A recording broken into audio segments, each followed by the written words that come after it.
Hello বন্ধুরা, আশা করি সবাই ভালো আছেন। তো আজকে আমি কথা বলছি বিআরটিসি নিয়োগ পরীক্ষা 2022। পদ ছিল কন্ডাক্টর বা কাউন্টারম্যান, যেটা 1 জুলাই 2022 সালে হয়ে গেছে।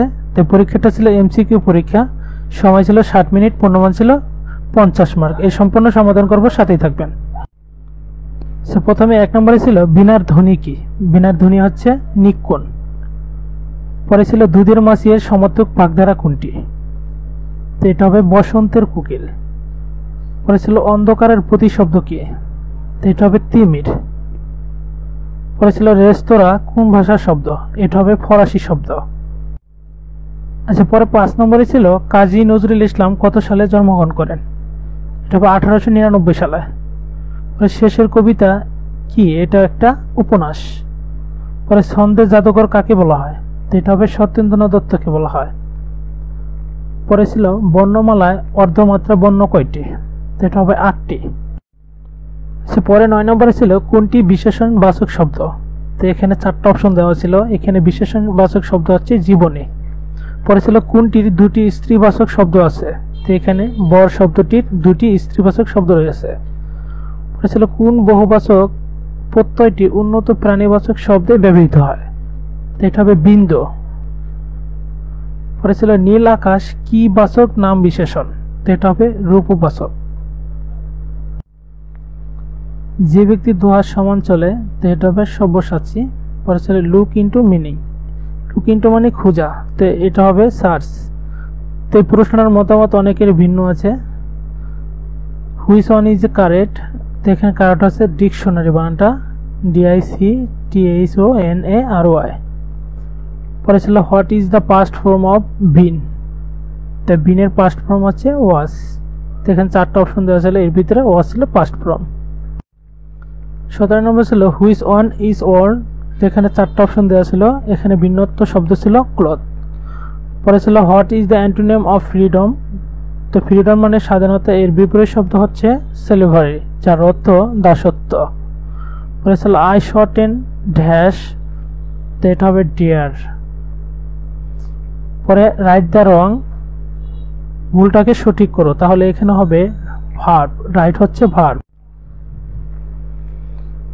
পরে 21 নম্বরে ছিল ওপেন ড্যাশ ফেজ 30, তো ওপেনের পরে এক বসবে। পরে which is the positive degree of most? তো মোস্টের পজিটিভ ছিল 2টো, এটা হচ্ছে মেনি, মাস, অর্থাৎ ডি নাম্বারে এ অ্যান্ড বি। পরে I am not good dash English, তো গুডের পরে অ্যাড বসবে, যেহেতু এটা আমি ইংলিশে দক্ষ নয়। পরে he never to swim in the river, যেহেতু he third person singular number, সেহেতু এটা ভার্বের ইএস বা এস যুক্ত হবে, অর্থাৎ সুইমস হবে। পরে 25 নম্বরে ছিল which one is collective noun? তো এখানে কালেকটিভ নাম্বার হচ্ছে জরি। পরে 26 নম্বরে ছিল a is equal to 5, b is equal to -5 হলে a মাইনাস b হোল স্কয়ারের মান কত? তো দেওয়া আছে, আমরা যে মানগুলো, এটা প্রদত্ত মানকে আমরা বসাবো, a মাইনাস b হোল স্কয়ারের মান বসাই দিলে হবে। তো এর মান হচ্ছে 5 এবং b এর মান হচ্ছে -5। তো এটাকে মাইনাস মাইনাসে প্লাস হয়, পরে 5 বার যোগ করলে হচ্ছে 10, 10 কে স্কয়ার করলে হচ্ছে 100, অর্থাৎ এই প্রশ্নের উত্তর ছিল 100। আচ্ছা, 27 নম্বর ছিল ত্রিভুজের 3টি কোণ অসমকোণ হলে ত্রিভুজটি কোন ধরনের কোণ? ত্রিভুজটা হচ্ছে বিষমবাহু ত্রিভুজ কোণ, কারণ আমরা জানি যে 3টি বাহু ভিন্ন ভিন্ন অর্থ বা 3টি বাহু অসমান হলে তাকে আমরা বিষমবাহু ত্রিভুজ জেনে থাকি। তো এটা হচ্ছে বিষমবাহু ত্রিভুজ। পরে 28 নম্বরে ছিল 250 টাকা 4% কত?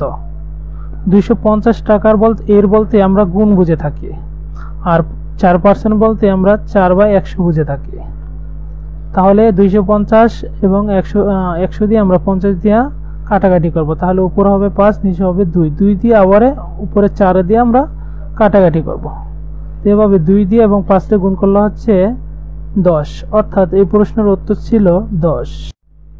পরে 29 নম্বরে ছিল 0.1 ভাগ 0.01 ইকুয়াল টু কত? তো এটাকে আমরা প্রথমে ভগ্নাংশ করব, পরে আমরা কাটাকাটি করব 100 দিয়ে 10 রে। এই প্রশ্নের মান হচ্ছে 10, অর্থাৎ। আচ্ছা, পরে 30 নম্বর ছিল একটি ত্রিভুজে কয়টি সমকোণ থাকে? একটি ত্রিভুজে একটি মাত্রই সমকোণ থাকে, কেননা তিন কোণের সমষ্টি হচ্ছে 180 ডিগ্রি, তাহলে 180 ডিগ্রি থেকে এক সমকোণ 90 ডিগ্রি বাদ দিলে হচ্ছে 90 ডিগ্রি থাকে, অর্থাৎ একাধিক সমকোণ হওয়ার কোনো সম্ভাবনাই নাই। পরে 500 টাকার একটি বই 30% কমিশনে বিক্রয় মূল্য কত? তাহলে আমরা জেনে নেব 30% কমিশনে মানে 100 টাকা কমিশন 30 টাকা, তাহলে 1 টাকা কমিশন 30/100 টাকা, 500 টাকা কমিশন হবে, এটা দিয়ে গুণ করতে হবে। তো এখানে একটা লাইন কম আছে, সেটা আপনারা দিয়ে নিতে পারবেন, সমস্যা নাই। তাহলে 100 দিয়ে 500 কাটলে হচ্ছে 5, আর 30 দিয়ে 5 গুণ করলে হচ্ছে 150, অর্থাৎ 150 টাকা হচ্ছে কমিশন, আর 500 টাকা থেকে 150 টাকা বাদ দিলে হচ্ছে 350 টাকা, অর্থাৎ বিক্রয় মূল্য হবে 350 টাকা। 3/5 শতকরা প্রকাশে কি হবে?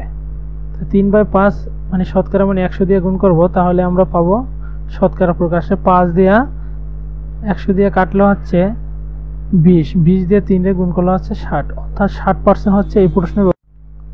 আচ্ছা, 33 নম্বরে ছিল দুইটি সংখ্যার অনুপাত 5:6, তাদের গসাগু 4 হলে লসাগু কত? ধরি গসাগু ক = 4 ধরে নিলাম, এটা ক ধরে নিলাম, প্রথম সংখ্যা 5 ক ধরলাম, দ্বিতীয় সংখ্যা 6 ক ধরলাম, তো তাদের লসাগু হবে 30 ক। তো এক্ষেত্রে 30 ক মান বসালে তার মানে 120, অর্থাৎ এই প্রশ্নের মান হচ্ছে 30 দিয়ে 4 গুণ করলে হচ্ছে 120। পরে 34 নম্বর ছিল 0.01 ইন্টু 0.1 ইন্টু 0.001 এর মান কত? এর মান হচ্ছে 0.501। পরে 35 নম্বর ছিল চতুর্ভুজের 4 কোণের সমষ্টি কত?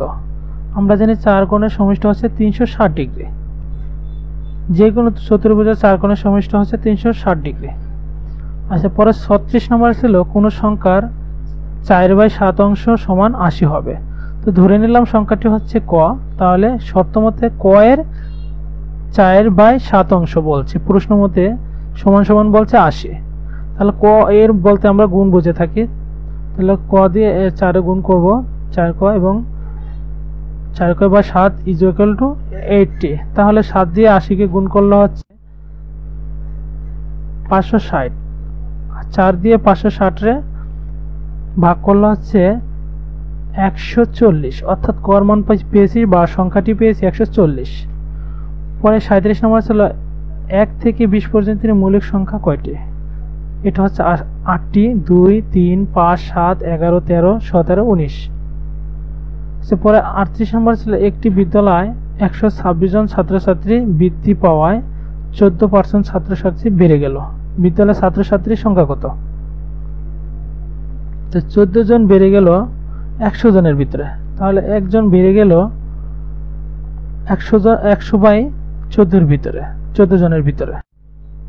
126 জন বেড়ে যায়, 100 × 126/14 দিয়ে ক্যালকুলেশন করলে হচ্ছে 900 জন, অর্থাৎ ওই বিদ্যালয়ের ছাত্রছাত্রীর সংখ্যা হচ্ছে 900 জন। পরে পদ্মা সেতুর দৈর্ঘ্য কত কিলোমিটার? হবে 6.15 কিলোমিটার। হেলসিঙ্কি কোন দেশের রাজধানী? এটা হবে ফিনল্যান্ডের রাজধানী। সশস্ত্র বাহিনী দিবস কবে পালিত হয়? এটা হবে 21শে নভেম্বর। বাংলাদেশ কততম দেশ মহাকাশে স্যাটেলাইট প্রেরণ করা হয়? এটা হবে 57তম দেশ হিসাবে। নোবেল পুরস্কার কয়টি ক্ষেত্রে প্রদান করা হয়? 6টি।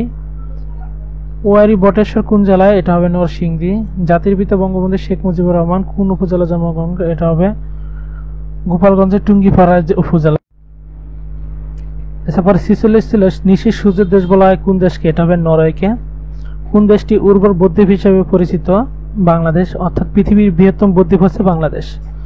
বাংলাদেশের একমাত্র পূর্বাল দ্বীপ কোনটি? এটা হবে সেন্ট মার্টিন দ্বীপ। আর বাংলাদেশের একমাত্র পাহাড়ি পূর্বাল দ্বীপ হচ্ছে মহেশখালী দ্বীপ। এটা মনে রাখতে হবে, এই উত্তরপত্রে ম্যাক্সিমাম পরীক্ষার্থীরা ভুল করে বিদায় এই প্রশ্নগুলো বারবারে ওরা দিয়ে দেয়। পরে ছিল কোনটি এককোষী জীব? এটা হবে এমিবা। পরে ইন্টারনেটের সাথে কেনাবেচাকে কি বলা হয়?